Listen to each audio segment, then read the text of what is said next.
Are we recording? It's cool. As long as it's still synced with the Zoom right here. All right. So, Are we in? wait, hold up. Shake hold your up. I gotta get my screen time. This has become a bad habit. You, sir, are out of control. You know what? That's why I just keep giving me drinks. Pull yourself together, Get it together. sir. Jesus. So, right. welcome to the Happiness Podcast, episode number 6. Episode number 6. It's number 6, I believe. Episode number 6. This is amazing. First of all, I want to say one thing. I'm the one that edits and I don't remember. How the fuck can I not remember just the 6? But I am Grover Reese of Guerrilla Combatives, And I am Scotty of Orc Unity. and we have Aaron of Spartacore Performance Center. Man, these are some strong, virile names right strong, here. dude. Grover, Scotty, Aaron of all. So, let's address the elephant in the room. We had a cancellation. Yeah. This was going to be called the Arabic unicorn issue.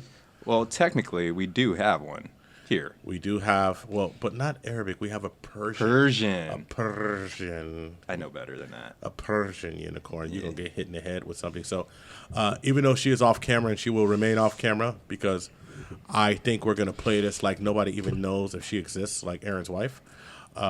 We're going to say that. Wait, what? Grover says because he's never met my wife, she doesn't exist. But I think I met her twice. but- Catfished. yeah, you did. I met her twice, but I don't remember. I've been kicked in the head a lot.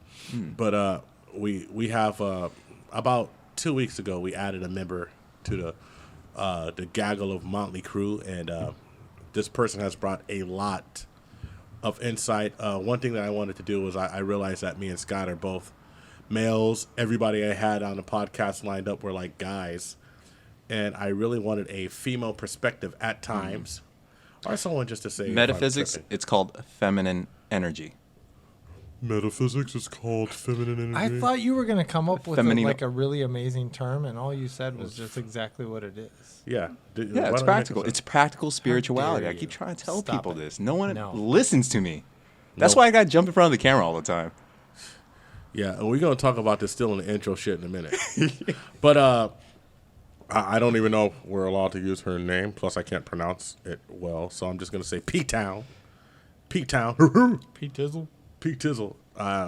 She's in the house. She's going to be helping us look better, talk better, feel better, act better. Oh, she's already critiquing us, telling us what to do. Sit down, go over there.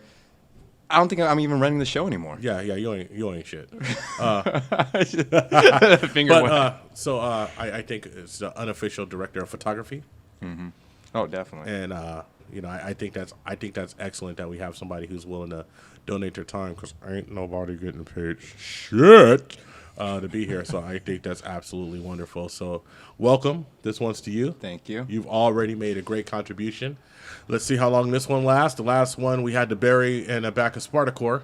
I still have faith. We still have still faith. have faith. If I had this is the 7th female in 3 episodes that we've had to kill off. So hopefully she makes it. So as you guys see, we have Aaron Malinsky back in the house. I was going to say something real bad, and I had to stop myself. Thank God. Okay, Spartacore. He looks like Andy Whitfield. God rest his soul. She's Persian. It's like 300 all over again. Like, what is going on here? Sorry. Who the fuck is Andy Whitfield? Oh, he played Spartacus. Oh, nice. You remember okay, that? I'll take it. Yes. Yeah, he you got me died onto that show. He He was a of- great guy, He died of dude. pancreatic cancer. Yeah. He died of pancreatic cancer, and Aaron does look like him. This is amazing. We've already gone various minutes without even mentioning anything of substance, so let's keep this going as much as possible. amazing. This is episode 6 entitled Winging It. Our pre-production is absolute trash, as normal. We had a last-minute Consistency. cancellation, so I put up the bat signal, the Bella Brother out signal. I was just waiting on a roof. Yep, and I saw it. Aaron swooped down with his cape. I did. Utility belt. Hold on a second. What happened? My phone went off. Someone's phone went off? Get your shit together. And then he's checking his shit. I gotta check this. Late night booty call. It's not that. Booty Oh call. my god. Oh my god. Okay. Scott, you left some other house drawers under the car. There we go. We got it. We're Okay, good. did We're you good. turn it Did off? you take it off the vibrate? Yeah, I took it off the Okay, vibrate. Yeah, you just Yeah. It was deep in on that table. 100% ass right there. That's what you are. 100% ass. Okay, so we put up the bat signal for Aaron Malinsky. Aaron, and he came through. So last night at about 12:15, I was like, "Hey, blood, you want to be on the podcast tomorrow?"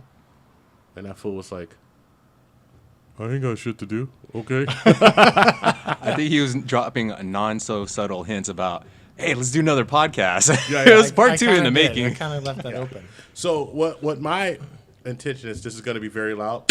Sorry.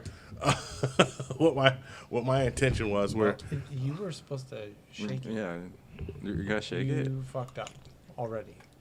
we're fine. Okay, good. Okay. We're fine. I'm shaking mine. Dumb. I don't understand what's going on. And shake it. You can Oh, shake it you with your so thumb. Marissa over. is already giving me directions See? on how to drink. It's added so much camera. value. This is the added value. See, this is why we need a feminine presence. She mothers Beat down. us. Tells us what to do. All right, so she's gonna. Oh boy, this is gonna be hilarious. So we wanted to do a part 2. I wanted to do a part 2 in October. I thought that we probably shouldn't wait too long. There was a lot of added value. So what we're gonna my do is God. we're gonna talk to Aaron. Aaron's gonna be podcasting with us quite a bit. Oh, yeah.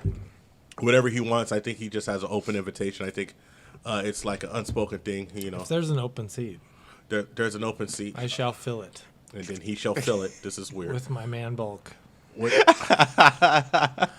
This has gone off the rails already. Well, you know, amino acids are made of protein, so. What the fuck are you talking? Are you laughing so hard you're crying already? But you're My eyes are squinting really bad right now. Hey! Stop making Asian jokes. Racist. Jesus. Hey, actually, I got to make up one point, though. I've been referring to myself as Chinese. I'm Vietnamese for the South San Jose people. So why was you acting like you was Chinese? Yeah. I don't. Stereotyping understand. my own. Your own self? Yeah. It's messed up. It's Damn. my half white side, the patriarch. What are they call? Well, what do they call? How do you say Uncle Tom in Vietnamese? I don't think we have one. You don't have like No, like you don't have like an You Uncle don't Noel. maybe have a like version of Twinkie.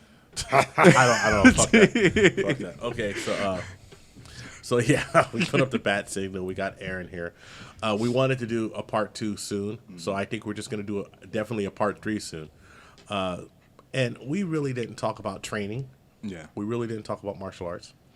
But, you know, we're in the Bay Area, and it's something that Scott had brought up to me that was really quite fascinating. I say interesting way too much. I was analyzing myself. I said interesting 38 times in the last podcast. So I've already said it 3 times here. Have you guys noticed that when you watch the film, you will analyze Yeah, your you speech sound patterns? like an asshole. Yeah. Aaron. Not you specifically, but Aaron, you are an asshole. yes. That's- I No, agree. But most definitely, you brought up some things that I really wanted to talk about. I think it was, good that you're actually doing some pre-production work for once. I don't do any of it. I say growers, just take it. Yeah, so I don't wanna handle so, it. we're gonna let you go right now in action. All right. Well, what's been on my mind? I've been diving real deep into this whole social media strategy. Also with way that one can utilize social media as a platform to accelerate their business. Business to business, customer relationship management, yada, yada. And specifically, especially for Org Unity, to spread a certain kind of message, like promoting holistic development, spreading positive media and certain things. But So what hold on, spreading holistic development, weed, Yes. Explain what you're saying though, positive because media. the first time. Hold on, so weed, positive media, twerk videos, and what else? Wait, what do you mean? Twerk videos and Work video. Once you went twerk videos, I started thinking all sorts of nastiness. Okay, so let's stop. Obviously, Scott can't play along with this. So let's say, please continue. So, positive media and Positive media and just helping other people to find their way, their passions, their purpose, be able to be financially independent. And so what I find with the social media vanity metrics, as I like to call it, is that most people at least from my personal conversations, it's a way to boost their self-esteem. And I just jumped into the social media game very late. And so now that I see the social esteem boosters that people do and how it affects them by comparing their lives to others, it kind of worries me. So it's what Do were you guys know how the whole thing works though? Why people are so addicted to Facebook and Instagram? Oh yeah, the dopamine rush. Yeah. Exactly. Right? I don't know if that shit was on purpose, but absolutely. You know, anytime somebody gets a like or a comment or whatever on their post, they get a little dopamine kick. Mm-hmm. And now they're addicted to that. Well, I shit. could say I never really gave a fuck about likes, obviously, because Liar. No, but I did care about comments. It's like I can say like I didn't You care cared about like, what? Then why are Comments? Why are you always comments. I cared about Haley's comment. No, I cared about comments. Okay. Hey, motherfucker. Why are you But- always private messaging me? Hey, Aaron, did you like my post about the? What? No, you don't. Because secretly I love you, Aaron. I love you too. That's really weird. But no, but comments. Damn, I said comments again. I really cared about what people said, especially like we put up something from the school or what's going on. It really made a big difference to me. So, and I can say that, yeah, there's a little bit of a dopamine rush. I always use Facebook as business. Right. I have never booked a private outside of Facebook. Like I reach out to people, you know, my through my page, or people will reach me through the page. Well, Parisa mentions that it's a one-stop shop. Yeah. Like literally. Well, I always said, and I was talking to some of my friends who actually work for the company. I said, you know, I see Facebook being so big because once my mom started understanding like the Facebook marketplace and buying stuff, I said, well, it's just people will start referring to the internet almost Facebook like they refer to Google. Mm-hmm. We're like, oh no, I'm just gonna Facebook you, like they do that already. I'm just going to now you can buy it on a Facebook marketplace. You can buy tons of things through Facebook ads. I mean, like I buy a lot of T-shirts through I Facebook haven't ads. even been on the Facebook marketplace. I haven't either, but I've I heard don't even know what that is. a lot about it. Well, okay, so check it out. My UE Boom, my radios that I use when I train, I got Yeah. it there. My Really? Echo, I got on Facebook Marketplace. That was not an Amazon purchase. No. Well, one of them was because I have three of them. So one of them was an Amazon purchase, but the other two were Facebook Marketplace. Why Facebook Marketplace? Because I could get it quick. Because somebody in my You neighborhood, can get it quicker than on Amazon. yes, somebody in my neighborhood had it. Really? And I sent him a message and I said, hey, you live right down the street. You know, can we meet at, I think we met at 7-Eleven. So this is like a cross between Amazon, And drug dealing. Yes. Craigslist, and eBay. Well, you know, I'm not going to say Craigslist because that's a little creepy. I prefer drug dealing to Craigslist because I'm more comfortable with that when I used to sell weed in the street. Wow. Well, I have a. Anyway, let's But no, like just going back to the topic. Definitely 100%. Like Facebook has dominated, and look, Facebook has been caught doing evil shit. They're going to continue doing evil shit because they're a corporation. Please do not think any corporation, Business 101, no corporation exists to do no harm. Corporations exist to make a lot of money. If you could do something good while you make a lot of money, they'll do that. But don't think that Microsoft was just this benevolent company. No, They're not going to do it in place of getting money. Microsoft made a lot of money, then Bill Gates gave half of his money away. To make up for all the shit he did while making all the money. To make up for all of the slave labor that went into building them little microchips and shit like that, or you know, all the programmers that he had working in the Ukraine for like four There's pennies a lot an hour. of sore, tiny little fingers. Yeah, Yeah. I'm kind of fascinated with like the psychology of a person that came from, I guess. I mean, he went to Harvard. Did he go to Harvard? No. Bill Gates was a college dropout. I forgot. But from where which? he went. I forgot where he went. But look, But like all of these people were middle class. So like, here's the thing that fucking kills me about the United States. You take somebody who's really poor and they pulled it. No, you weren't really poor. You had food on the table.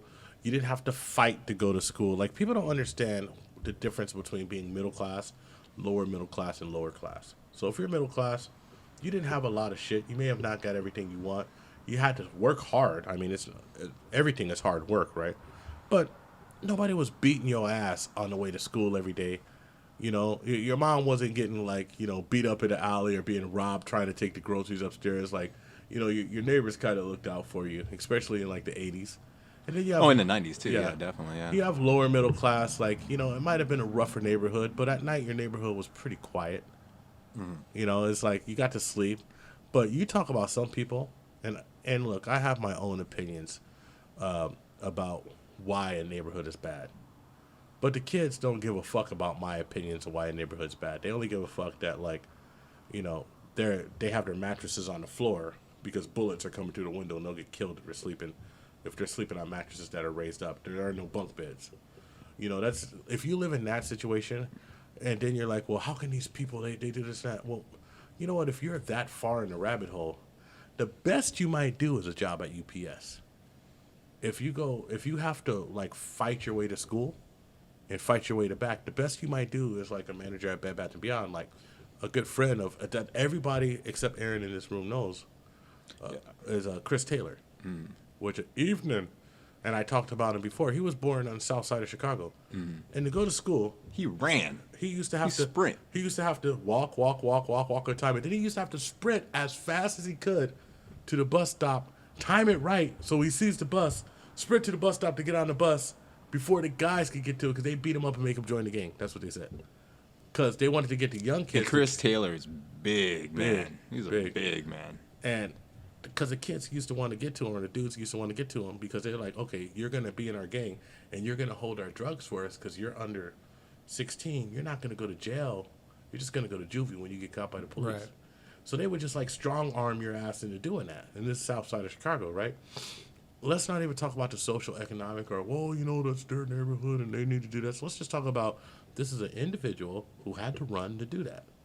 And so when you see somebody like that and they're like a manager at Bed Bath & Beyond, or they're running a security company or something like that, it may be like a blue-collar job or not big, but that's a 3-step jump from where you came from, because now his kids aren't going to have to run to the bus stop to do that. And that's just the American dream. It's just a step up. And so maybe in 5-6 generations, they can be, you know, sitting at a desk job like I did. You know, sitting at a desk job is special in the United States. I mean, I'll tell you, because most people in the U.S. have to work with their back to make money that, you know, I made by just sitting on my ass and giving directions. And I know I used to complain like, oh, I'm so tired. I was tired because I did that. Then I came and did martial arts for 4 hours and went home and slept. I wasn't tired from work. I was tired because I worked my ass off in martial arts after. Right. But, of course, I had a job that afforded me that. So it just gets to me, and I know I'm on a tangent, but it gets to me when people say, okay, well, I pulled myself up from my bootstraps. No, Bill Gates, those guys, you know, Mark Zuckerberg, they were middle class. And middle class means that if you go up a step, you're an upper middle class or upper class in this country, you know. It's all perspective. Right. It's all just where you are, you know. I mean, shit, I was middle class. I was lower middle class. But like in my neighborhood was quiet at night. Mm-hmm. So I didn't worry about nobody breaking in my house. And if they broke into my house, my mom or my dad would have shot them. Mm-hmm. It's just the way it was, right? So I didn't have to worry about that. So I was afforded. I could go to school with nobody fucking with me. So like high school, I did really well because I went to high school every day. Now, why did I go to high school every day? Why did I never miss a day in class? Because that's where the girls were. I like girls. Anybody who knows me know I like being around girls. I had no idea. You didn't know? Well, shit, you need to pay attention. I heard all your podcast was all dudes. Well, this is good because our next guest, we have a lady coming on. A super lady, so it's going to be cool. Cancel. No. If this person cancels that I've known since 1991 or 1990, I'll be pissed. Unfriended. Pissed off. You can't unfriend someone you've known for like over 20 years because they won't come. But I'm going to unfriend your ass. If you cancel on me, you're fucked. So I don't have anything else to do, Grover. Okay, excellent. What were you going to say, Scotty? No, I was going to just go back to the whole social media. Yeah. Bring this shit full circle because, you know. God damn, yeah, you went on a tangent. I'll go to Mississippi. You went on a tangent. Fuck your topics. No, let's go. But, yeah, kind of what are your thoughts on the whole social media using it as a way of self-esteem instead of, I don't know, aspiring other people, helping other people, and all that. Be nice, Aaron. Be nice. Because you know what I'm talking about. I think it's a really useful tool, and I think it's awesome. I think where people get into trouble, in my opinion, is when people aren't authentic to themselves and they're purely doing it to get a like, and the mindset is, I wonder what people are gonna like. Oh, I'm gonna post this. Mm-hmm. The coolest stuff is when I see people who are doing unique stuff, and they don't really care about how many likes it's gonna get, or is this gonna go viral? Mm-hmm. So it's genuine. I mean, right, when it comes down to it, and you can kind of tell which accounts are genuine or not. And sometimes I do get fooled because there's this whole game with the social media thing, the follow-unfollow thing. I find a little irritating. It's kind of irritating because I'll actually go on someone's account that followed me, and I'm like, oh man, this is pretty cool. I like this, and I enjoy it because I do like commenting and watching other people's stories and whatever. And then all of a sudden unfollow. I'm like, oh. Yeah, this is where my rule came in, because I used to get ultra pissed off with that shit. Mm-hmm. And so, and I got like the freaking app where it tells you when they unfollow you. And I was like, God damn, this is fucking exhausting. So finally I was like, okay, if I like someone's page, I'm going to follow it. I don't give a shit if they follow me back. And if they follow me, they have a cool ass page, but then they unfollow me, I still like their fucking page. So I'm going to follow it. Yeah. And that just took me out of that whole bullshit follow-unfollow game. Right there with a simple rule. Excellent. Hold on. Gentlemen, Life hacks. Gentlemen, I think it's time for us to drink our Buzzballs. Buzzballs, if you need a sponsor, Wow. or we need a sponsor. Rita Chiller. So I'm just saying. Buzzballs, we can do a commercial for that ass. Are we ready? On the count of 3, are we going to drink the whole thing? Are we gonna down the balls? Wait, is that okay? The road we're going down right now? 1. Well, not for Scotty, because if he turns red with the Asian glow, it's Yeah, gonna that look might bad. be. I might be If done. you So fall Scott- out of your chair. If Scott falls out of his chair, we're just gonna keep going and make fun of him. Entertainment. I'm here for that. So here we All go. right, let's do, wait. count of 3. Cheers, or what we're are just we You, doing? popping? you count. You're the Are guest. we gonna drink the whole fucking thing or not? I'm gonna drink the whole thing. Okay, let's do Scott's that. gonna take a sip because he's a I might drink lightweight. the whole thing, man. I'm hard. All right, let's I go. might be spiritual, but I'm a little bit. All right, let's do this. Ready? All right. Here's to swimming with bow-legged women. Go. I'm gonna go on record saying that tastes like pure ass, pure lime ass. Woo! Yeah. Women owned. Hey, we're talking about feminine energy, so look at that. Sponsor us. Scott is way too excited right now. Yeah, Scott, what you need to do is put your shit back on and get your shit together. Scott may be drunk already. This is ridiculous. That didn't even have time Yeah. Okay. to Okay. hit your liver. Okay. So here is something that I notice about like social media and people just getting likes. Most of the times when somebody puts up anything for martial arts, they don't do it to propagate their art. Yeah. And I think that you need to push your art forward. The reason why Brazilian Jiu-Jitsu is so huge is because the Gracies pushed their art forward via the UFC. The first five UFCs. And they dominated. Not only they dominated, and I don't care what anyone says. Oh, well, they set it up and the rules were to fuck that. They dominated. They dominated. They dominated. There was some slugfest back in the day. And it was some people that, and like to this day, Hoist Gracie's a legend. Hickson Gracie is a legend. Yeah. All of those people who came from the Gracie lineage, they're legends. Jean-Jacques, legend. And they still, people from the Gracie lineage still kick ass nowadays, Nick and Nate Diaz, Carlos Gracie. So, and I gotta say this, a good friend of mine wanted to debate me, and he was really like, I want to talk to you about what you said about the Gracies did so much to move martial arts forward. But I think that the Gracies did a lot to propagate Brazilian Jiu-Jitsu, but the UFC actually moved martial arts forward. The Gracies moved Brazilian Jiu-Jitsu forward, which they should because they're Brazilian Jiu-Jitsu. Like, you never heard the Gracies say, hey, you know what, you have to have a great stand-up game. They said you have to have a great ground game, I do want to make a little comment. Make a comment. Just something that we can talk about a little bit further. But what if Bruce Lee had stayed alive, and where would Jeet Kune Do be? I think that Jeet Kune Do would be exactly probably where it is now. It's just because it's evolved pretty well through Dan Inosanto as far as just like from what he believed the ideals were. But I think it would be where the UFC is, with just dirtier moves. I think the difference between MMA and Jeet Kune Do is the demographic of people that are interested in it. Maybe it's the demographic, but like I wanted to do Jeet Kune Do my whole life. Wait, what's your observation on that, on the demographics? Old motherfuckers like Jeet Kune Do. MMA is more, I don't know. Be careful, you teach an MMA class with me. Yeah, right.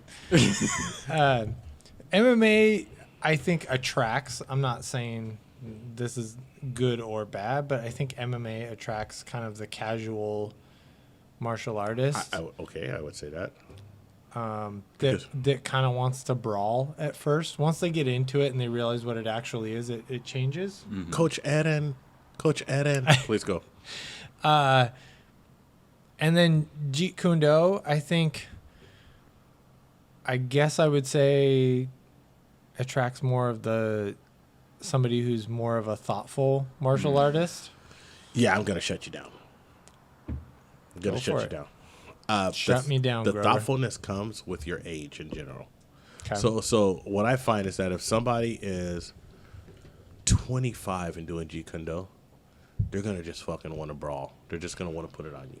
I feel like they'd go to just MMA then. No, but a lot of guys are so scared of the groundwork in MMA, so scared of going over there and getting your ass smashed by Coach Grover. Yeah, go get your ass smashed by a gorilla, getting your ass smashed. I mean, just some of the brown belts we have here, some of the brown and purple belts and blue belts that we have here will just put a whooping on your ass when you're new, and they're gonna smash you because we're from that John Jock lineage over here.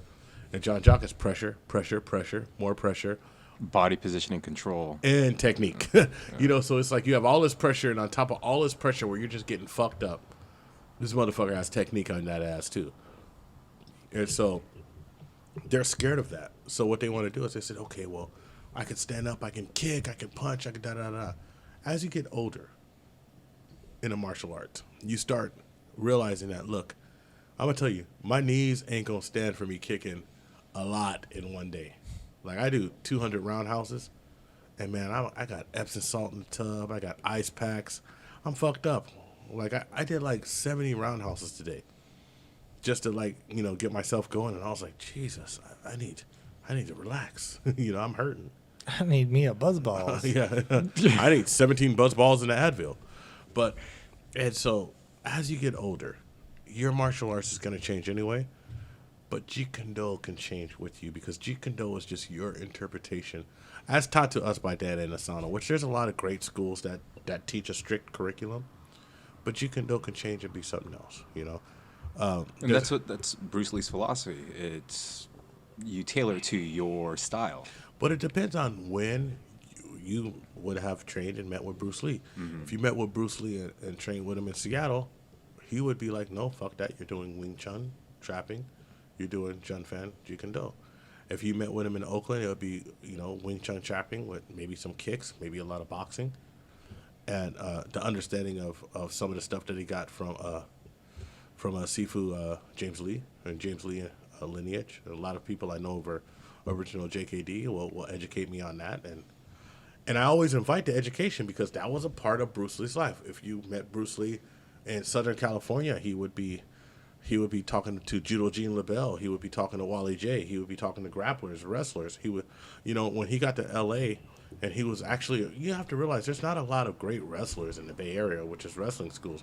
When he got to L.A., people were coming to visit him from Arizona. People were coming to visit him from New Mexico, from Texas, because it's actually quicker to get to L.A. than get to the Bay Area. You can drive there.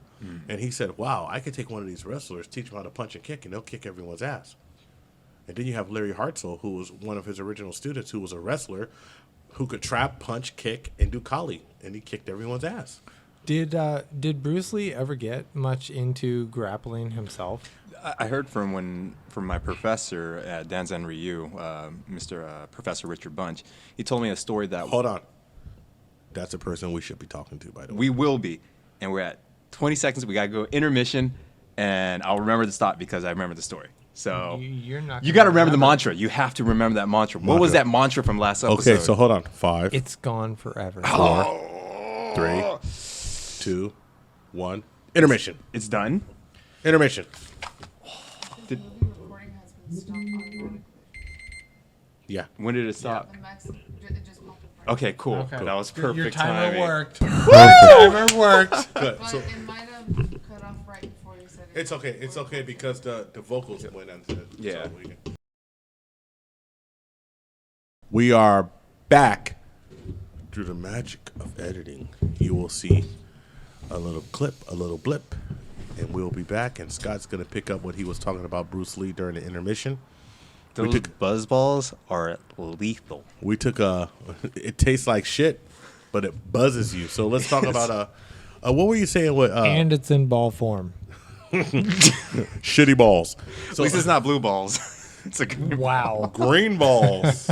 Okay, so there are 2 major issues here. Okay. Okay. I have a problem. I'm out of beer. Second problem with me being out of beer is that Scott was bringing, Modelo, if you want to be a sponsor.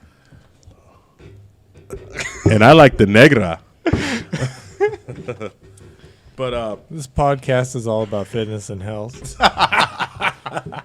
so what Scott was bringing up was something about Bruce Lee, and it was really interesting. So if you're ready, Scott, after you're fucking with your phone in the middle, I of got to the make podcast, sure the timer, because our camera keeps going off. I have to make sure the timer Yeah. and the camera timer. All right. So we're good. So, Timer. yeah. Okay, we're cool. Timer. We're cool. So this story has stuck with me ever since I've been going to San Jose Danzan Ryu Jiu-Jitsu. The story is told to me by Professor Richard Bunch, who happens to be, he was the head of JJ Jiu-Jitsu America, president, the last time I spoke with him, but probably a couple years ago. I haven't spoken to him in a while, but I'm making my way towards him. And he told me a story of Wally J and Bruce Lee training with each other. Wally J had a school, I believe, in Alameda, small circle jiu-jitsu. And Wally J and Bruce Lee would meet up, do private instructor classes with, Bruce Lee hired Wally J. And one day when... It was probably like one thing Bruce Lee was, and I'm sorry to interrupt you, I'm such an ass. But one of the things that Bruce Lee was into was the exchange of information between lineages. Oh, he was all about that. He shattered that barrier between... And Chinese could only teach Chinese, Japanese could Yeah. only teach Japanese. And I was like, no more of that. And that reminds me, as soon as you're done with the story, I'm going to tell you why Bruce Lee is so popular with black people. Mm-hmm. But he shattered that idea of like, you know, you only have your training partners and you only do your thing, where he did a lot of cross-training. So you got to say Bruce Lee was one of the first, you know, MMA. Bruce Lee, well, mixed martial artists, along with Kaji Kimbo, because Kaji Kimbo in Hawaii was mixed martial arts also. And they kind of started at the same time. There was 2 people, there's a group of people who had this revelation that, you know, one style isn't the best, but you got to mix it up a little just to make it better. Of course, this is Bruce Lee down in L.A. During the L.A. times, or going towards L.A., and not when he was in Seattle or strictly in Oakland, I believe. I could be wrong. So, you know, if I am wrong, don't crucify me. You know, I'm not an expert, but... I'm not sure there are many martial art nerds. Yeah. Oh, there'll be plenty of them. Definitely the professors will be. There'll be plenty of them. There's going to And- be some fucking comments about your shit. Yeah, but I will tell you this, that one thing that everybody who knows me knows is I respect all the lineages of Yeah. JKD, because it's all Bruce Lee at a time in his life. And, you know, he's one of the luminaries of martial arts, just like I respect all of the different types of Brazilian Jiu-Jitsu, because, you know, you have no-gi, you have gi, you have 10th Planet. You have people who play like the rubber guard or half guard. You have people who play just Oh, I like, love the rubber guard. Yeah. Never flexible enough for it, but... or people it's who great. just play the basic, you know, Gracie 5 positions, but whatever. I still respect the fuck out of it because it changed the world. So please continue about him and Wally J. So they had a class together. Bruce Lee hired Wally J, and one day, Wally J had Bruce Lee in a clinch position, fully on the ground, Bruce Lee on his back. I'm not sure if he was in his guard or what the Whatever. situation was. Yeah. Wally J asked Bruce Lee, so what happens if I get you into this position on the ground right here? What would you do? Yeah. Bruce Lee's response, you're never going to get me on the ground. Yeah. But he did learn groundwork. Well, yeah. I mean, and so something typical that I learned from, first of all, I got to say, a little update. I went to see Guru Dan Inosanto this weekend. I seen his annual Stockton seminar, which is, it's great because like 15 or 20 of us from the school went up there and just to pay respects to it. So I'm going to tell you this, all you martial artists out there, when you see a legend is in your town and the legend is alive, go see the legend. So there are some Snookus guys, there's some guys who train with Doc or Professor Moses Powell over there in Oakland, Master Anton Muhammad, who I'm going to go see. I know it's hard training. I know I'm going to get my ass kicked.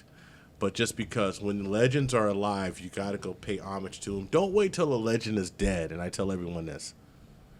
Then to say, oh, man, I love that guy. It's too late. They're dead. I got finger locked by Wally J, by the way. Yeah, so, and I bet you almost shit on yourself, Oh, too. that was great. I was like, man, he's 85 and this 85. hurts.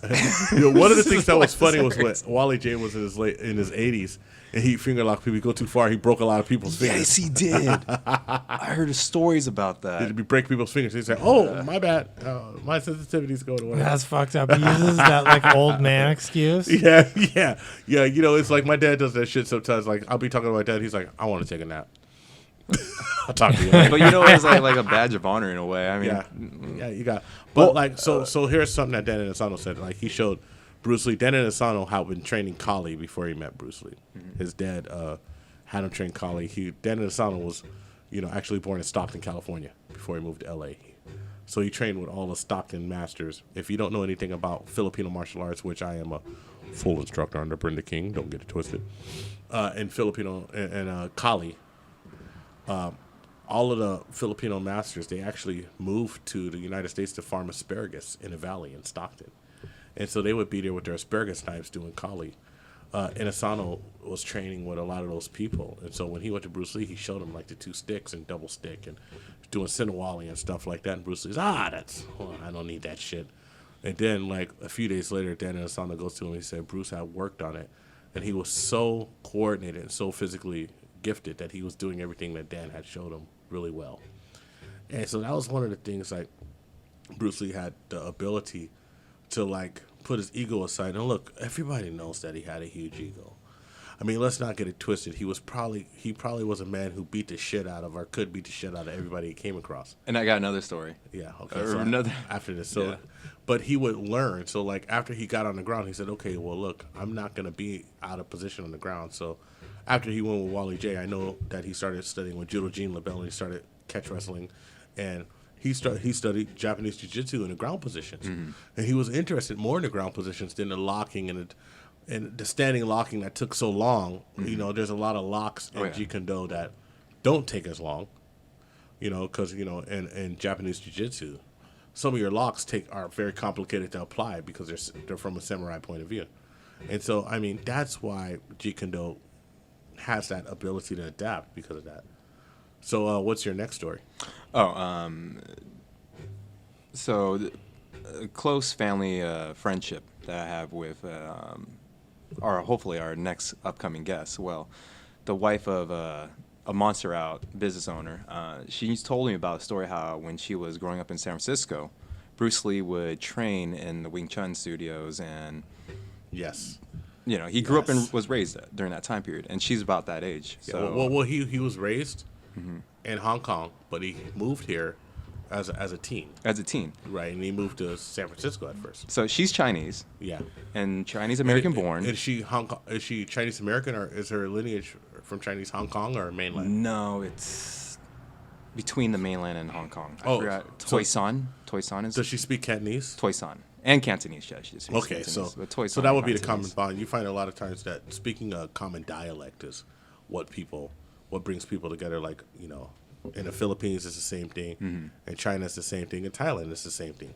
So That's why I asked. So what happened here is that her and her girlfriends would go every day to the martial arts studio where Bruce Lee would be training, just to watch him come out, because he was a beautiful man.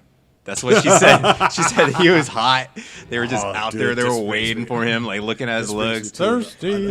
No, it brings me to another story. My auntie Amber, who was in San Francisco at that time, said she's seen Bruce Lee. You know, my auntie Amber, who's in her 70s. Which, by the way, if you ever had a podcast guest of just people to tell you about life in the 80s, from the wildness of the cocaine and the parties in the late 70s, the wildness of the cocaines, to like getting off that shit with no one doing cocaine, to seeing crack, how it destroyed people, and getting off crack. Dude, this person is she's a chronological wealth of, you know, history and knowledge. You're gonna have her on. She used to tell me Bruce Lee was a fine motherfucker, and I used to see him in San Francisco, and I used to be like, and you gotta, and I'm gonna tell you this, I'm gonna say it just like she used to tell me, because, you know, my auntie is crazy, and she's like, damn, that's a fine ass Chinaman right there. I ain't never fuck with no Asian dude, but right there, he could have been one of them. Jesus. Because she said, you know, because she said, you gotta get a beer. because she said he was handsome in the face. Uh-huh. His body was impeccable, and he was super masculine. Yeah, he exuded Super power. masculine. Yeah, like he was just a powerful motherfucker. And look, I mean, let's really talk about it. In martial arts in general, like when I was talking about the Gracies, you know, that's why they're so amazing, because not only were they innovators, but they were like super. I mean, if you ever met a Brazilian cat, ain't nobody more proud to be Brazilian than a Brazilian. Bravado. It's like big chests out there. Like go up to a Brazilian and talk some shit about Brazil. Like one of your students who you work out, Raul. You talk some shit about Brazil. Raul is about the size of my calf. I start talking shit about Brazil. Raul would be like, you know what, dude? I'll beat your big ass. Fuck your ass up. and you know what? I'll see him tomorrow. We'll try that. Yeah, we'll try it tomorrow. This is if I come out with a black eye, I'm gonna spike him. But no, I respect him, man. You know, and that's just like a Brazilian thing. Like Brazilians are very proud of Brazil. Every Brazilian I know is super. You know, that masculine energy flows off of them, and you know, be some pretty handsome motherfuckers, even with the fucked up ears. Be some Cauliflower. Because that fucked up cauliflower ears from all that jujitsu. Plus, by the way, if you don't know this by now, if you're talking shit to somebody and they got cauliflower ears, You should not do it. walk the fuck away. Just stay away. The ass whooping you save might be your own. Yeah. So anyway, I mean, I understand that. So, Wait, let me finish the story. okay, my bad. All right. So the girls were waiting there, right? But also the dudes that wanted to challenge Bruce Lee were waiting there to fight with him. No shit. They did not like him. They challenged him every day. And every day he would do the Chris Taylor. He would run, but wasn't running away. He just didn't want to get in fights. But then he would go out to test his skills and beat some ass. And she said he was the fastest thing she's ever seen. Well, fastest. Things about Bruce Lee that you don't know. You always see Bruce Lee with his arms folded. The legend is that Bruce Lee's arms are super long, and he had a like kind of a smaller torso, which you could see he has a small torso. Oh yeah, he does. Yeah. Right, and so that means long arms and long legs. That would be deceptive in timing for that. I got to tell. It's kind of like Book of the Five Rings Book with of the Five Rings. Musashi. the Bodor and the slightly longer. Do me a favor, hand me a wooden another beer over sword. there, Scott. Dude, you. I gotta open it. How the fuck am I gonna open it? Oh, you're gonna. Oh. I gotta open it with another beer. How are you gonna open the other unopened beer? He's gonna do the. Yeah. Show what I learned in college. Oh God. Hopefully I don't spill it all over the place. If you do this, if you actually succeed, you have to do it for me too. Fuck off. No. How Okay, dare it you? makes too much noise. Fuck it. Fuck it. Listen, you. Come on. Bust it open. Failure. Hold on. Bust it open on a chair. Aaron has to leave for a second. It's not a brief intermission, but a beer break. But anyway, so this is the ghetto-ness of the happiness podcast where he's popping it on the back of the chair. This is amazing. Here's There you another go. one. Here's another one.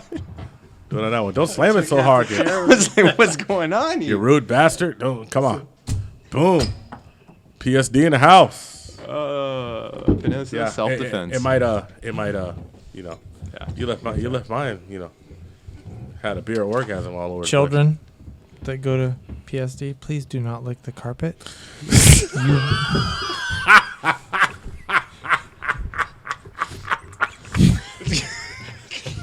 Okay, so are you done with your story yet? Yes, I'm done. So here, Dan So and he Asano- laid ass whoopings. That's what he did. Dan and Asano told a story about Bruce Lee this weekend, which since we're talking about Bruce Lee, I think it's awesome. So let's just talk, just to unpack how important Dan and Asano was to martial arts, right? And Asano is the teacher and the guru of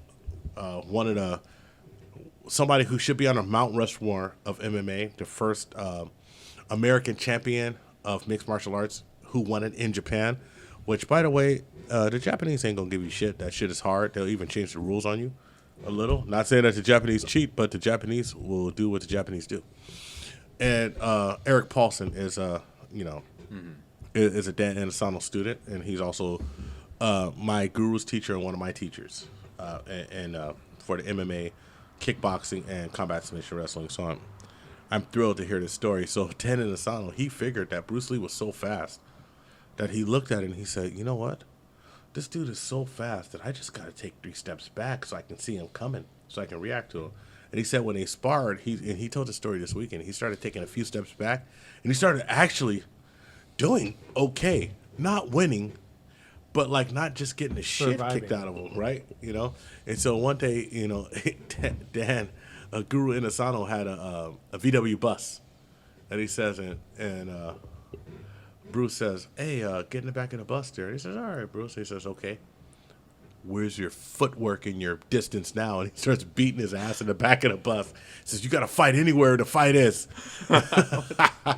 And so, and Guru Inasano used that. Guru Dan used that to say, like, look, no matter where you are, you got to be ready to go where the fight goes. Mm-hmm. And that's what JKD is. So the thing is about JKD saying before the circle, to make a full circle, which will hopefully only be 15 or 20 minutes on the podcast, but seems like 7 hours now, is that no matter what, I know that like younger people tend to go for MMA, but it's just where you are in life, because to me it's all JKD. So if you're doing MMA, if you look at mixed martial arts and you look at it and you say, okay, I got elbows, there's places where I can insert my headbutt. There's some locking, there's some trapping, right? There's trapping in boxing, there's trapping in MMA, because trapping is just immobilizing the hand so you can move around, or parrying, right? There's parrying, there's your boxing, there's your kickboxing, there's your takedowns, there's your submission. It's all JKD to me. Right. Yeah. So what I was saying though, when I said that JKD is more for the thoughtful martial artist, how many young people do you know that know what JKD is? Well, that's because you got to dig into it. So you actually most likely have to be seeking it out and have to be doing some research. Whereas, yes, martial arts MMA is in your face. Everybody knows what UFC is. But I want to give a shout out to UFC because they did a whole program about Bruce Lee.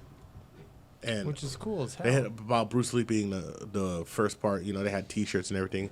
They had UFC Bruce Lee T-shirts saying that he was a godfather of mixed martial arts. Well, how many different pieces of training equipment did he come up with? Oh, because he came up with the original MMA gloves. Catch right? mitts, MMA gloves were in. God, I want to say the Game of Death or the one with Jim Kelly in it. Right, but that was all his stuff. So even that's what they trained with. Current era training would not be the same had it not been for Bruce Lee. Even shin guards, like the hard shin guards, what they did was they just took hockey gear and cut the feet off, and so they could have shin guards. So when you kick, right?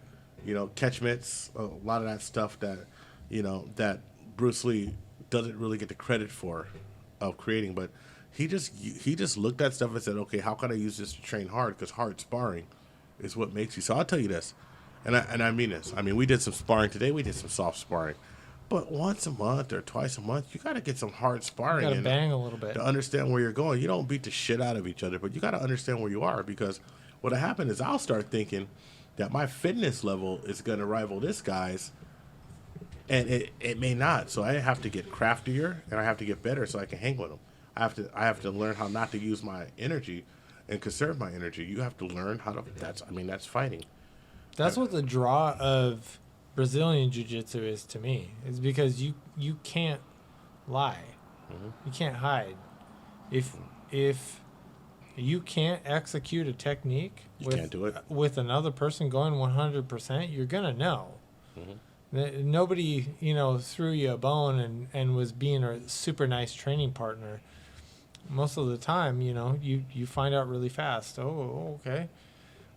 Either that technique doesn't work, or more likely, I don't know how to do it correctly. Yeah, well, I think a lot of techniques may not be for you. So, like, I stopped saying that techniques don't work. I just stopped. Even if I say, except for that, like, shit that, like, somebody's, like, kicking a knife or something like that. You kick a knife, the knife goes through your foot. Motherfucker, you deserve that. You kick the knife. Stop being stupid. But who ever thought that kicking the knife was a good idea? I don't know, but I be seeing motherfuckers be like, didn't you kick the knife? I'm like, oh, shit. You've been watching too many goddamn Batman movies. Shit. Is what happened. Fucking with Chuck Norris. That shit was in the movies. But one thing I say is this. Chest hair. I got plenty. But one thing that I say is, like, just because a technique doesn't work in martial arts doesn't mean that it's not useful. I It think means that it may be useless to you at the time, but in the future it may be useful, or it may be that you just outlived that technique. Right. Like I know a lot of older guys, when I see them rolling, like when it's their time to get on top, they'll smash, but they play a guard game, they play a sweep game. right. Even guys who used to be big, when they lose weight, they're like, okay, I'm gonna lay back and pull guard and sweep this guy. Now I'm gonna tell you, don't pull guard if someone's trying to punch you in the face, because you're going to get hit in the face. It's going to suck. Your sweep ain't going to work. But if you're in a situation where you're just grappling, if that's your game, that's your game. And if it works for you, it works for you. Yeah, I think most of the time when somebody says a technique doesn't work, it's because either they don't fully understand it, or it doesn't work for their body type. But the technique works for somebody. Yeah, Otherwise, it wouldn't still exist. be around. Yeah, and I think that's for everything. Like, I remember somebody was telling me how finger locks don't work and how finger locks are bullshit, right? And Come to Grover's class. And I'm just like, okay. Mondays and Wednesdays. So I was like, okay, so we're like moving around, and we got into a clinch position. They grabbed me, and I finger locked the dog shit out of them. And they're like, ah! And I was like, no, that doesn't work. Wait, stop screaming. It doesn't work. Now I want you to stand up because you're on the ground, because it doesn't work. It's stupid to say something doesn't work because you haven't mastered it. That's like me saying, you know what? If I grab a sniper rifle and I can't shoot a target from 200 yards with the proper ammunition and the proper high-power rifle. The rifle doesn't work. Yeah, Neither does shooting sniping. Shooting that long doesn't work. No, you don't have the skill to do You it. just suck. It may be highly unlikely that you're going to pull it off, but it doesn't mean it doesn't work. It doesn't mean it can't work. Sometimes, a lot of times, the difference between a technique working and not working is millimeters. Yes. That's some of the most frustrating shit, is when you're trying to pull off a technique that's being taught in a seminar or a class, and whoever's teaching it comes over and you go, I can't do it. And they go, oh, move that over there. Yeah, and it oh, works. shit, it works all Dude, the time. Travis, holy shit. When we had Travis Nawaza here, he did that to me. I was like, dude, I can't get this. And he's like, oh, put your elbow right there. I was like, oh, you motherfucker. Right. And I love Travis. Travis is cool as hell. I like Travis because he's one of the people like me. He's weird. He's up in the P-Town now, my hometown. Yeah, he's where your folks are. Travis, if you see this, when you're in the Bay Area, you will be on my podcast. Travis Newsy. Travis Nawaza.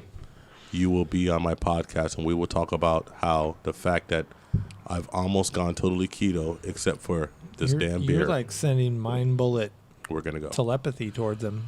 Okay, so we kind of unpacked martial arts. Yeah, we did. Deep. And we talked about some social media. Yeah. You said something that interested me earlier, and I kind of wanted to talk about this. This has nothing to do with martial arts. Let's talk about Ashley Madison. The Ashley Madison billboard down 101 South. Yeah. I think it's near the Krav Maga. I think that's where it is. Ashley Madison? Ashley Madison Is that shit that will break up your marriage? Can you explain it? Because for me trying to explain it, it's coming out of my mouth. It feels tongue twisting and mind boggling. All right, for me so trying to explain it. Ashley Madison. You need no more buzzballs, dude. Yeah. Those balls have buzzed you. So Ashley Madison is an application or a website where you can go and basically cheat on your significant other. Oh, It okay. advertises as such. Yeah, they basically say- they advertise. Wasn't You there can like a cheat whole better. scandal? Like, years years ago? over there like, motherfucker, I'm about to get married. You talking about this shit? I'm about to get married. I don't need to hear this shit. I'm a goddamn Parisian unicorn, I hate this shit. bitches. It's like, I just started liking black people last week, and now you start this shit? She's not on camera. You'll never see her. But this shit is fun for us. But what I'm saying is that, so I'm going to render an opinion on this that's going to Unpopular. have darts thrown at me. Yep, unpopular. Please comment. Comment hard. We want a discussion about all these topics. Yeah. The first comment is like, why y'all get so drunk when you do this shit? Y'all motherfuckers don't even sound right. No, y'all don't sound right. No, I'm sorry. Sorry, just Brooklyn. I just tried to sound like I'm from Brooklyn. I don't know shit. Okay, but look. Okay, so here's the thing. Everyone who wonders why marriage fails and why marriage is so hard to fail. Aaron, I'm sorry. I know you're married. I'm not trying to fuck with you. But There's a ring Do on your that worst. thing. the only one here, Scott's a hoe. That's He his is. fault. I'm not, I don't know. Yeah, Scott's asexual. Feels like it that, nowadays. He's like that cover of that Marilyn Manson album with the 3 bumps. Scott's a G.I. Joe when you take the clothes off. You're like, it ain't no dick. No nipples. What's that movie? The Angel movie that happened? I don't Do you know. remember Christopher Walken was in that one? Yeah, Prophecy. I know what you're Prophecy. talking about. Yeah. This is fucking ridiculous, dude. So, okay. So the problem with marriage is that you have to enter a contract with the state. Yeah. So since you're entering a contract with the state, it takes away your ability to make your contract how you want. So you don't have flexibility. So like if marriage wasn't a contract with a state, but just a contract between two people, you would sit there with your, oh shit, we lost the light. We have ghosts. We lost a light. So, hey, I'm going to tell you one thing. If I look like a fucking shadow in this podcast, I'm going to be mad as a motherfucker, man. keep talking. You know. Go So Scott's stepping away to fix the light because we're fucking ghetto. But, so, look, I'm not against marriage. I'm against the way, what the fuck happened? Scott turned the light on. instead of adapter. Okay, cool. You know what? It's intermission anyway. Uh-oh. Is it time? Intermission time. Yeah. All right. Sorry, so guys. 5, Got to take a break. 4, 3, 2, 1. Intermission. Hurry up. Let's go right now.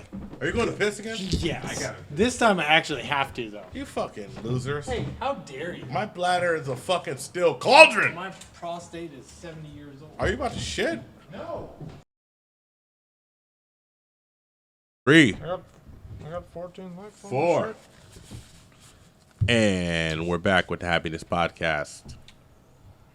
Scott has Go ahead. just I'll fucking do up. that. Can't put on his headphones. Just spilled beer all over his Yeah, hand. it This was motherfucker bad. couldn't open the beer. It was Spilled really beer bad. everywhere. So Thank you, Rocky Mountain Kempson, for liking my post. What post did he like, sir? I like that. It was the post of our original podcast. Excellent. So they better like this one too. So This is Spartacore. and this one, this was called Wing Nation too. But anyway, let's look at this. Ashley Madison. I was talking about Ashley Madison. I was saying that Ashley Madison is successful because the state has destroyed marriage, and people don't want to admit this, especially in California, because California is more of a liberal state, and they don't want to look at the state's issues that they have in it. But if I should not have to enter in any type of contract between the state and the person who I want to marry. So if I want to marry a man and I can find and so I'm going to start like super liberal so everyone doesn't think I'm just a right-wing shill. If I want to marry a man, which I don't, and just in case mom Wait calls a and I minute, don't want to. Grover. Aaron, I'm sorry, it's over. What the hell? What is happening here? Another light went out. Can you pop it to the adapter? All right, but anyway, if I want to marry a man and I find a church or somebody who can marry me, somebody who's qualified, I should just get married. And the contract that we work out on how we resolve our marriage should be between us. You know, You're saying the ending. the ending should be between us. We should work it out. Every marriage should have to have a prenuptial So agreement. this is like, so you come at it from like a business perspective where you negotiate the end. Well, why wouldn't you come at it as a business perspective? If you're already with the state and the state's going to treat it like a business when you divorce, what the state's going to say is they're going to look at you and say, okay, do you make more money? All right, you make more money, then you're going to pay her. Oh, she makes more money, she's going to pay you. Does she ever pay the guy? Yeah. If a That woman happens? makes more money in California, she pays the guy. Really? Yeah, and it happens quite often. I had no and idea. Then it's like, okay, who's going to keep the kids? You should discuss all of that stuff beforehand. Why not? You're entering a contract. You're entering a marriage contract, and it's not romantic. But you know what? It's already not romantic. You know, if it was romantic, you know what's romantic? Shacking up together and loving each other, and you don't need any paper or any bond between you because your love's already there and your love's going to hold you.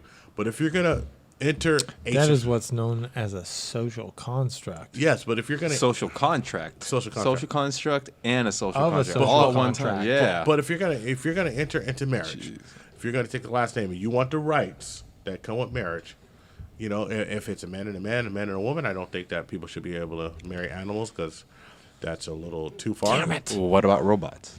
No, you shouldn't be able to marry robots because robots work for you. They do have not really free will. convincing ones that are Do not coming out free will. of yeah. Aaron, you're a freak. Japan. Aaron, you're a freak. Aaron, you're a freak. Very, very supple lips.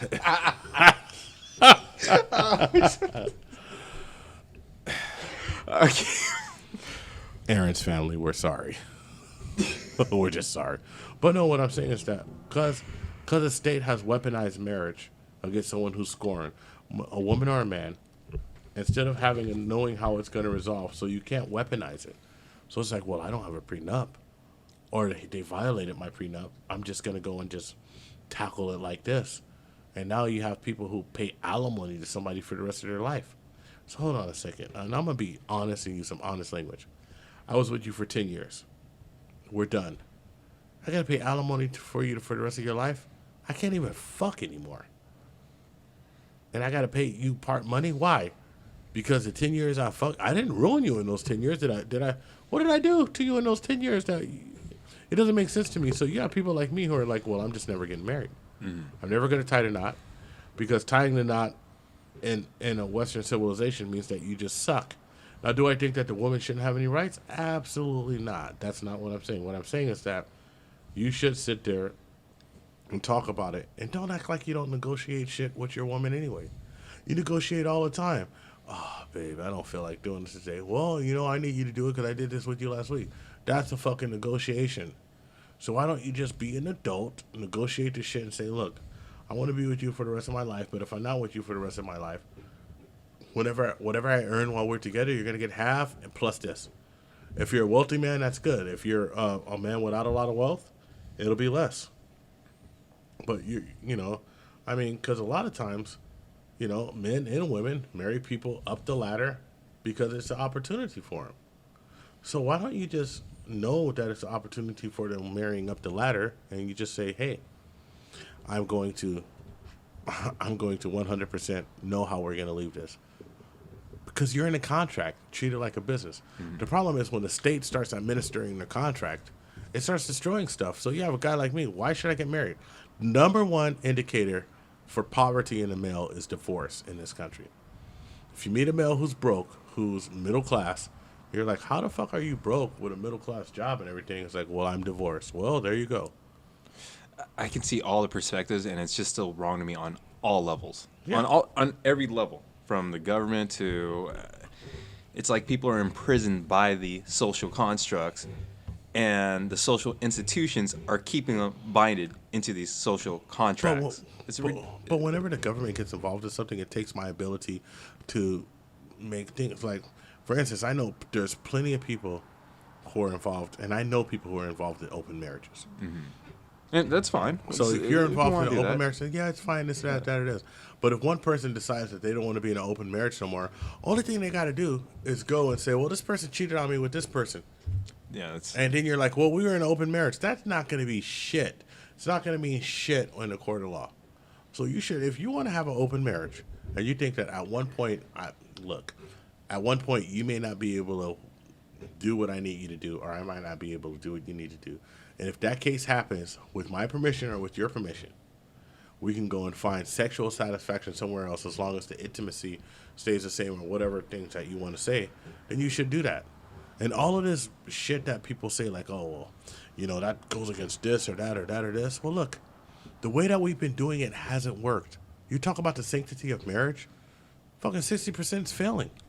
What fucking sanctity is? 60%. The interesting thing is, okay, so 60% of marriages fail. Do you know what the percentage is of second-time marriages that fail? What?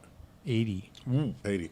So, well, first of all, if you fail at something once and you do that shit again, you dumb. And you fail harder. Yeah, you dumb. What about the third time? What I have no what fucking are like idea. 98%? It's a lost cause. You're slinging dick all over the place. Third time, third time, your wife is just walking out there. I'm dodging dick all day. Can I make a comment? This is totally No. off topic, and this is Why are you making it off topic? it's a little This futuristic. motherfucker right here. But when the robots come Do in it. full force, let's not enslave them as sex robots, please. That's all I ask. Scott wants one of those robots I was talking I have about to with the tell supple everybody lips. that's in the room, I have a sex robot at home right now. Only thing the robot does is chew bubble gum and take that. And she's out of bubble gum. She's out of bubble gum. No, I'm playing. Jesus Christ, why are you slamming me? Because Oh, I know I have not enslaved Careful a on sex the hardware, robot. bro. I can't afford a sex robot. as much as I want to scream in the microphone, the only way I can do it is just go through the body language. Wow. But I will tell you this. When those robots become affordable, there's going to be some fucking robots in this country. Don't you laugh at her? She's Person's like, and P-Town's about to get married. P-Town's getting married soon. oh my P-Town, god. I'll be like, hey, that's a great podcast. What do you think? Like, oh my Fuck God. you, Grover. The last 20 minutes went down the drain. Okay, so that's just my opinion on it, and I'm sure I'll get a lot of people telling me Yeah, to eat a people hate dick you or, now.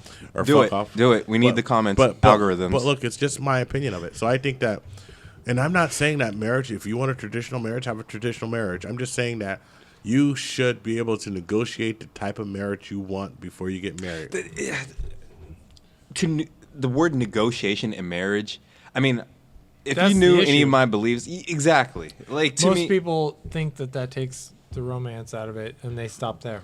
Well, let me tell Which you something. When I- you get I married, agree with it you. takes the romance out of it when you Right. get a divorce. No, I agree with you. It's- I'm agreeing with you. I'm just saying this is what people think when they're entering into a marriage. Well, repackage that shit, make it nice, put a pink bow on it with some ruffles, and call it something else. But not- let me tell you something. it's not I don't care if Christmas, you call Grover. that shit. If you call that shit marriage dog shit, the bottom line is that if you keep going the way you're going, ain't nobody gonna get married, ever, because that shit is scary. Why would I risk? Why would I risk everything I worked for someone so they can literally look at me and say, you know what? I'm just not gonna fuck you no more. I dare you to go fuck someone else. And then you fuck someone else, and guess what? I'm gonna take your shit. Cause you fuck someone else. it sounds like a hostage negotiation. Grover right has there. thought about this a lot. Yeah. and you know, Good thing we haven't gotten to kids. He's thought about this almost as much as Bruce Lee. Look, he's stroking his beard. He You is. know what he's thinking about something was he's stroking his He's like, beard. He's like, mm-hmm. no, but it's just the absolute truth. And I don't care if all the people, oh, that's long. Listen, fuck that. It's the truth. You fucking know it. If it wasn't the truth, then you know what? We would have more motherfucking marriages that were successful. And don't look at, my parents have been married for 85 years. Well, you know what? Your parents are fucking 7 generations ago. They haven't been married for 85 years. All right, 7 is a little much, but maybe Wow. 2 generations ago. They're like 400. Yeah. that's- Your parents are older than Methuselah, Bible reference. But but you know, if your parents were born in the 40s and they're still married, they're different people than they're born in the 60s and born in the 70s and Yeah, born in different the 80s. cultural, It's yeah. different people. It's times have changed. Times have changed. And Divorce wasn't an option back then. yeah, shit. You know, you'd be like, well, my great grandparents stayed married for 50 years. Yeah, and your great grandfather could have beat your great grandma legally That- too. The rule of thumb. there- rule of thumb. The rule right? of thumb. Yeah, you could beat them with a stick as long those as it's that not don't thicker know. than your thumb.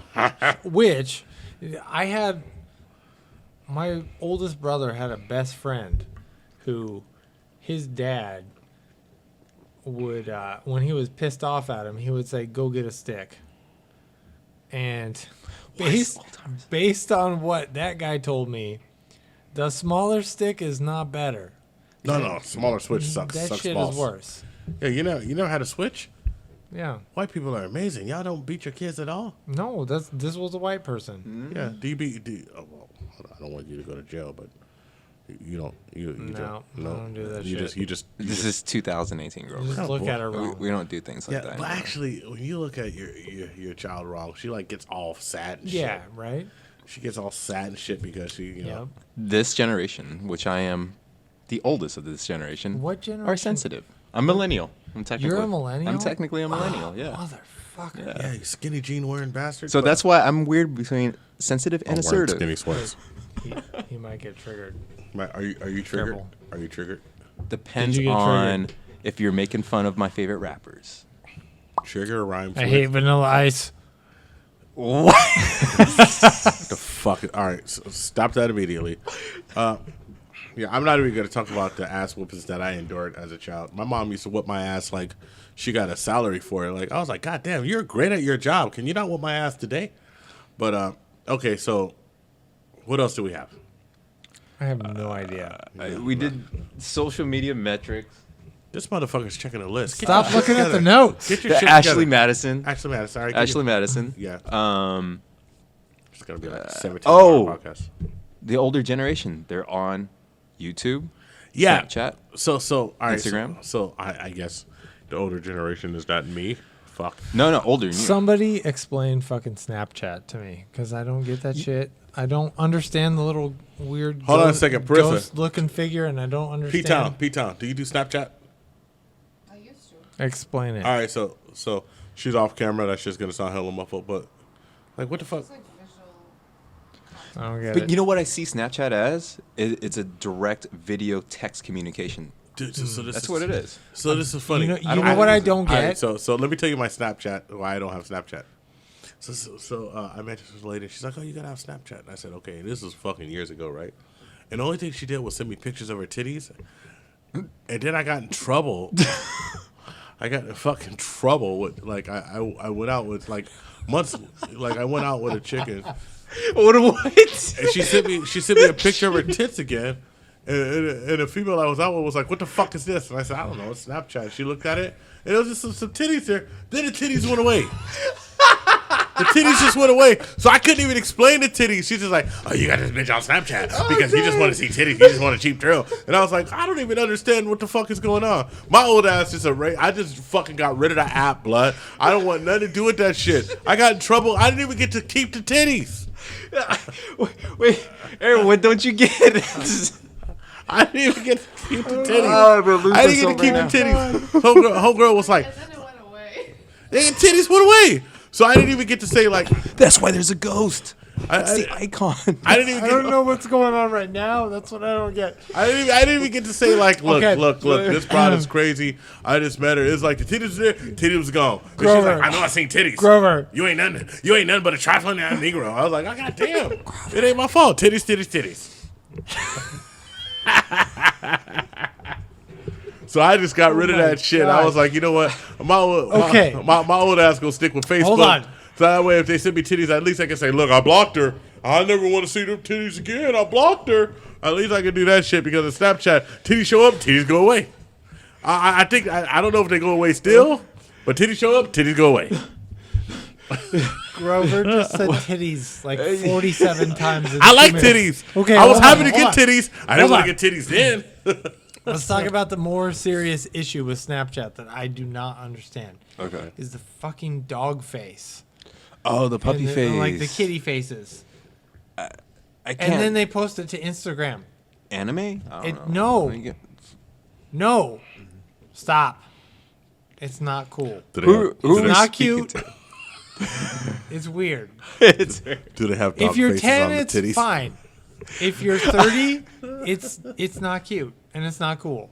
Well, didn't Snapchat like It's- take down it's- Anthony Weiner? Dude, that fool was like, "This is my cock," and she was like, "Hey, let me." That's a screenshot- congressman. screenshot That was Yeah. a perfect little when the little soundbite actually works, you know? Right? Yeah. Boom.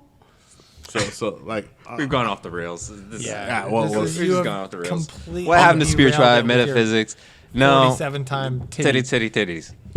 yeah, Titty. everyone likes It's it. Okay, like- so look, let's clean this up. Grover hates marriage. You know, I'm loves getting titties. putting this on LinkedIn. Good. You're gonna put titties on LinkedIn? It's Are gonna you happen. threatening? Are you threatening or are you? I will we never, are trending. That's Okay. so the word. We're trending. I will never get another job on LinkedIn. I will never get a job in the rest. This martial arts shit better work out because I ain't getting working for no one. It's like, hey, how you doing? My name is Grover Reese. I'm very good at Yeah, you're operations titty and man, project right? managers. You're good at titties. That's how you. But the thing is, okay, you made a great point, right? Anthony Weiner, congressman. Yeah. His shit is fucked. It's not like, you know what I mean? It's a different status group, right? Because I'm into sociology, I'm into psychology, all that stuff. But that's a sociological Are you into titties? construct. And you know what the funniest part is though? His last name wasn't Smith.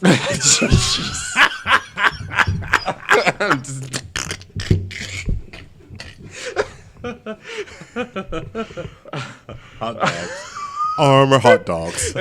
You might as well just take that mic off the thing and just drop it.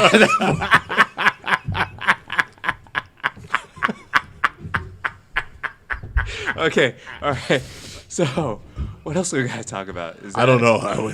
Okay, so let's get serious. John McCain passed away. A lot of times, you don't know what you have until it's gone. That's very true. And so I want to say something about Senator John McCain. I am not a big fan of the Democrats or the Republicans. I think they both spend too much money. I think John McCain wanted to go into war too much. I think he had war on his mind too much. But I also think that right now where we stand, he was one of the few people who would have some civility and he would fight dirty like politics. His politics isn't beanbag. Politics is hard. But he would have some civility. So like when he lost, he gave a very eloquent speech to Barack Obama. When a lady stood up, even during a town hall and said Barack Obama's an Arab, and these were right when birtherism started. He said, no, he's not. He's just he's a good family man, and he's somebody who I like. I share a different opinion with. Birtherism? Birtherism means that people thought Barack Obama, because his name's Barack Obama, was born in Kenya, in Mombasa, Kenya, which is hilarious because of Mombasa, Kenya, his year of birth was not Mombasa, Kenya. Kenya wasn't Kenya until like a year after he was born. Mombasa was. It was just a British colony, and then it was established after that. But at first, even when birtherism came out, it was because they seen pictures of him in Indonesia. They said he was born in Indonesia. What people were doing, because they knew Barack Obama was going to win, they were trying to disqualify him from being president of the United States because they were saying that he was born in a different country. Just like, even though they never did that to Ted Cruz, even though Donald Trump said it a little, but Ted Cruz was actually born in Canada. And, he said, well, my immigration comes from my mom because his mom was American. His father was Cuban. He was born in Canada. So it's the same thing with Barack Obama, but somehow it didn't matter for Ted Cruz, but it mattered for Barack Obama. And I'm not trying to say it's because Barack Obama's black as hell, but I'm just saying that y'all motherfuckers faulty. Technically, he's half. Yeah, he's half black as hell, but y'all faulty. So, Yeah. anyway, when you see times that McCain stood up for that, when he stood up for torture, John McCain's responsible for the Muhammad Ali Act, meaning that in the Muhammad Ali Act, in the part that's saying that, and I learned this from my boxing coach, Patrick Reagan, over at Westside Boxing Gym, Patrick, that he said, John McCain was responsible for pushing through the Muhammad Ali Act so that people could at least have some health care after they won all that money for these organizations, that they would have to at least pay for their health care. You don't have to give them a pension, but, give them some health care so, like, when you have some brain injuries or stuff like that or just got your ass kicked your whole life, you could at least go to the doctor and get some help or get some pain medication or whatever you need at that point. A lot of times, and I've seen some very disrespectful things about John McCain, saying that he didn't have any accomplishments in the Senate. And that's some fucking bullshit. The Muhammad Ali Act changed the history of combat sports in the United States. It changed boxing. And it's going to change the UFC and mixed martial arts eventually.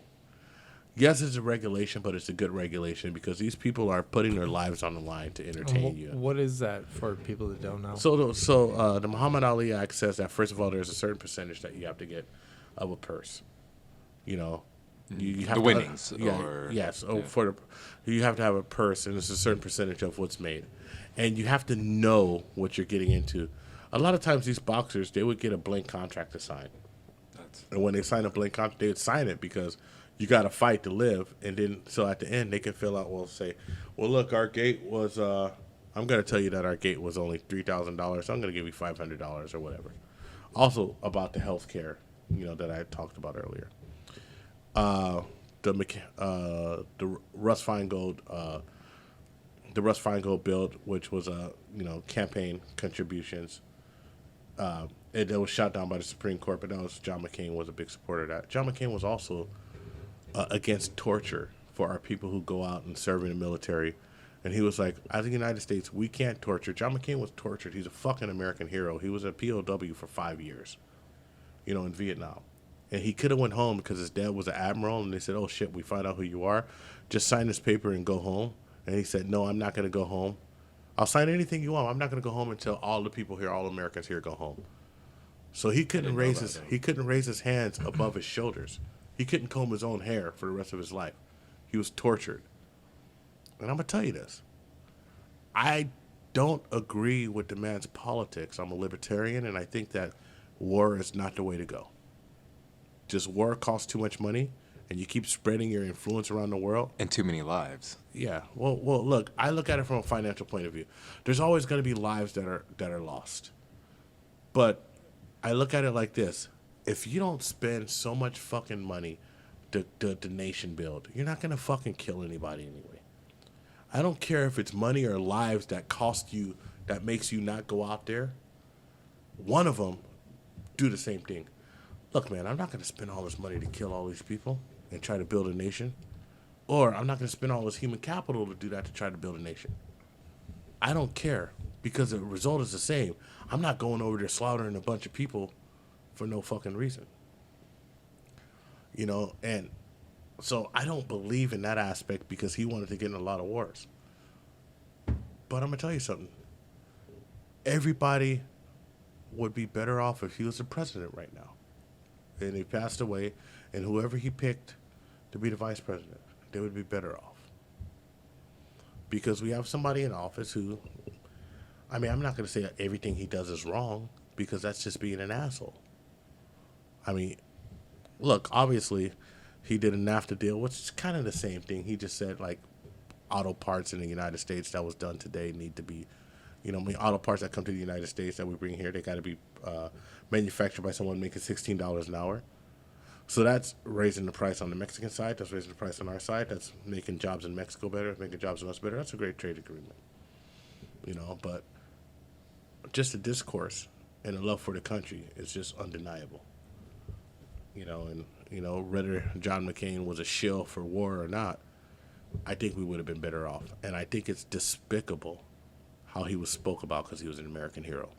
Coming from somebody whose dad served in the Vietnam War, whose uncle served in the Vietnam War, whose cousin served, who has cousins served in Iraq, who some of my best friends served in the military, it should be unheard of for an American president to talk down on somebody and take 48 hours to recognize somebody, and that's what it took Donald Trump to recognize. Really? John McCain. I don't keep up with that. It took 48 I didn't hours know for him to recognize him, and this motherfucker had, when McCain first died, the flag flew at half mast, then it was raised up to full mast. So if you're not going to treat an American hero that way, how the fuck are you going to treat everybody else? A reflection. Well, and then we can go into Tribal Leadership, which is a book that I've read, and it's it's a whole nother podcast. That's not the truth. I'm going to tell you this. I was very open-minded before John McCain died to Donald Trump. Even though I think that his immigration policy is despicable, I thought, it's okay to have borders. It's just horrible to separate children at the borders. Mm-hmm. So I said, well, maybe he means well. Maybe he's just has bad advisors. He's not smart enough, or they're doing it kind of stupid. But shit, if you can't celebrate an American hero, whose white bread as white bread comes, all American apple pie, fucking flew in Vietnam, got shot down, got captured, wouldn't come home, fucking acted honorably. So what the fuck is he gonna do for us? And so, you know, I got to be serious on that end, on this podcast. I just can't. You can never earn my vote back. You can never earn my consideration because of the way you treated that man who was an American hero. Because he's real, you know. He served in the Senate for a lot of years. He fucked up, you know. He fucked up in the Senate. Everyone does. And he came back. But I'm just going to say that he was decent when decency counted. So, you know, I know it's a little sobering, a little real, and we were fucking around, but we got to be honest. You know, we got to be honest where we lay at in this country. And, you know, maybe our demographic won't like that. They're like, what the fuck is he talking about? You know, but I represent the old people in the demographic somehow. When it comes down to it, if you like us, you like us. You don't, you don't. Yeah. Just Somebody make sure out you there subscribe and like or dislike and comment. Somebody out there is like, Grover, say titties again. Hold on. So I just want to end this podcast by saying one thing. I like titties. He said it. That was for Aaron. All right, so we got a catchphrase. Yeah. Aaron's going to be the official guest star recurring. Yeah, so first of all, I want to thank Aaron for coming in. Thank you. Aaron You're welcome. Molinsky of Spartacore Performance This is Center. Spartacore. And also Spartacore Training. Spartacore Training. 2 separate companies. Oh, they're 2 separate companies? They are. Motherfucker, you diversifying? I am. You I'm diversifying? all over the place. Okay, is it still going? We got like 1 minute. before Oh, the thing is- shit. Scotty of Orc You better Unity? do your Scotty stuff. of Orc Unity? This is Scotty of Boric Unity. I am Grover of Guerrilla Combatives. Grover Reese of Guerrilla Combatives. We already introduced this motherfucker, you drunk bastard. But he's you gotta already say- did it. This he's is gotta go- Aaron of Spartacore Training and There we Spartacore go. Performance Center. All right, so here's the one thing I said. Have you tried happiness? Grab your slice today. Grab your slice today? That shit is corny. Grab yourself a slice. Yeah, but you know One what? more time. Have you tried happiness? Grab yourself a slice? God damn, my voice cracked. It's not supposed to have a question mark. No. Like and subscribe on Facebook, YouTube. And grab your slice today. Hit that subscribe button. Hit that like. Leave us some comments. Whether it's bad or good, just do it. Do it. Do it. Do it. We want discussions. And big shout out Don't drink so much caffeine. big shout out to Eric Acha at PSD for letting us use this venue tonight. Thank you, Eric. Eric PSD, best Brazilian Jiu-Jitsu in the world. Boom, we're out. Woo!